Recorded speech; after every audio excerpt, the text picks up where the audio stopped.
খুব সুন্দর একটি গল্প সবার সঙ্গে শেয়ার করবেন। আপনি কোনো ব্যক্তিকে দেখে বা বস্তুকে দেখে যদি আপনার মনের মধ্যে কামবাসনা, লোভ, হিংসা, ক্রোধ কিংবা ঈর্ষার জন্ম হয়, তাহলে আপনি মনে করেন ওই ব্যক্তি বা বস্তুই এসবের কারণ।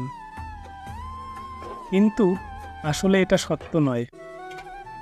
একদিন এক যুবক বাজারে গেলেন।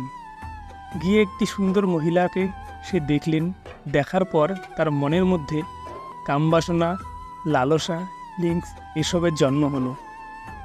তখন সে ভাবতে লাগলো যে সেই মহিলাই তার মনে এই রকম কামবাসনা তৈরি হওয়ার জন্য কারণ। কিন্তু বাস্তবে তা নয়। যদি এই মহিলাই কারণ হতো, তাহলে সেই মহিলাকে দেখে একটি ছোট্ট বাচ্চারও মনের মধ্যে কামবাসনা, লালসা, ফিলিংস এসবের জন্ম হতো। একটি বয়স্ক পুরুষ এবং মহিলার মনের মধ্যেও একই জিনিস জাগ্রত হতো। আসলে ওই মহিলা শুধুমাত্র একটি আয়না বা দর্পণ হিসাবে আপনার সামনে কাজ করছে, যা তোমাকে তোমার সম্পর্কে বলছে বাস্তবে তুমি কেমন। এই পুরো বিশ্ব সংসার, বিশ্ব ব্রহ্মাণ্ড আপনার সামনে একটি আয়নার মতো কাজ করে। বাস্তবে আপনি কেমন, আপনার মধ্যে কি আছে, আপনার মধ্যে কামবাসনা, ক্রোধ, হিংসা, লালসা, ঈর্ষা, ইগো এগুলো কতটুকু আছে, এই বিশ্ব সংসার আপনাকে সেটাই দেখাচ্ছে।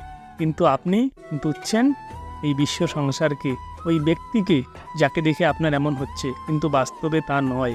সেই ব্যক্তি শুধুমাত্র একটি আয়না হিসাবে আপনার সামনে আপনার চরিত্র, আপনার ভেতরের যে ব্যক্তিত্ব তা প্রকাশ করছে।